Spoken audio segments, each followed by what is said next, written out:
Prossima tappa? Suzuki Solutions. E dopo 3 anni puoi decidere se tenerla, restituirla o sostituirla con una nuova Suzuki. Suzuki Solutions. Soluzione vincente. Suzuki.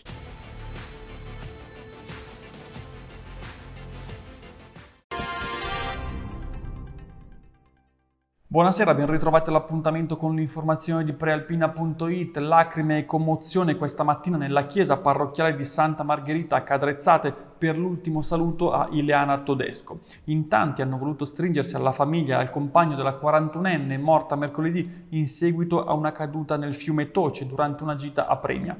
Il feretro di Ileana al termine della cerimonia è stato portato a spalla sul sagrato e adagiato poi sul quad con cui la donna si era esibita tante volte in giro per l'Italia. Restiamo sulla cronaca, ma spostiamoci a Varese. I carabinieri della Compagnia del Capoluogo, in collaborazione con il nucleo cinofili di Casate Novo, hanno compiuto massicci controlli antidroga nel centro del capoluogo. In particolare sono state passate al setaccio Piazza Repubblica e alcune zone della Movida, tra cui Via Cavallotti e Piazza Carducci. I militari hanno trovato in tutto 5 ventenni in possesso di piccoli quantitativi di hashish e di marijuana e sono stati poi segnalati alla prefettura in qualità di assuntori. Il fiuto del cane Kevin ha poi permesso di scoprire anche alcune dosi di droga nascoste in fioriere e in anfratti dei muri. A questo tema sarà dedicato un approfondimento sul giornale di domani, disponibile in edicola e su supporti digitali. Controlli anche da parte della Polizia di Stato, però a Busto Arsizio. Gli agenti hanno infatti denunciato la titolare di un bar del centro, accusata di servire alcolici a minori di 16 anni. In base a quanto ricostruito dai poliziotti, la donna teneva la porta del locale chiusa a chiave, ma serviva i clienti attraverso la finestra e apriva poi la porta di volta in volta solo per alcuni clienti.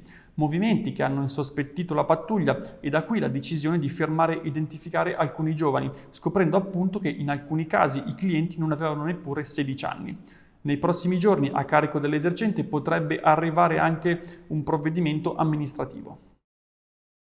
E passiamo ora alla politica. Il PD ha presentato la sua lista per le amministrative di ottobre a Varese. In squadra ci saranno gli attuali assessori Andrea Civati, Rossella Di Maggio e Roberto Molinari, oltre all'ex provveditore Claudio Merletti.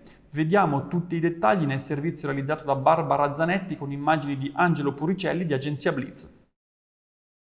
Luca Carignola, segretario cittadino del PD. Oggi la presentazione della vostra lista e dei vostri candidati. Qual è la filosofia che ha ispirato la composizione della lista? Allora, la nostra lista si presenta oggi, è stata approvata ieri dal nostro direttivo ed è stata composta sulla base di 2 indicazioni fondamentali: le motivazioni e la rappresentatività di Varese e anche rappresentatività sociale e di professione. Crediamo di aver raggiunto questi obiettivi perché abbiamo candidati molto motivati, non abbiamo riempilista, abbiamo chiaramente anche consiglieri comunali uscenti, ma abbiamo tante novità. E la cosa importante è che abbiamo tanti esterni. Questo è la dimostrazione di quanto anche il Partito Democratico sia attrattivo per i varesini. E chiudiamo con l'andamento del coronavirus in Lombardia. Con 38.572 tamponi effettuati sono 540 i nuovi positivi in regione, con il tasso di positività stabile all'1,4%, proprio come ieri. Invariati anche i ricoveri in terapia intensiva a quota 41, mentre aumentano quelli negli altri reparti, con 5 nuovi ingressi.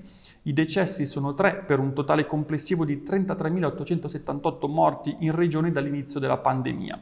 Per quanto riguarda poi le singole province, sono 126 i nuovi casi nella città metropolitana di Milano, seguito poi da 68 a Brescia, 58 a Monza Brianza, 42 a Cremona e 39 a Varese e altrettanti a Mantova.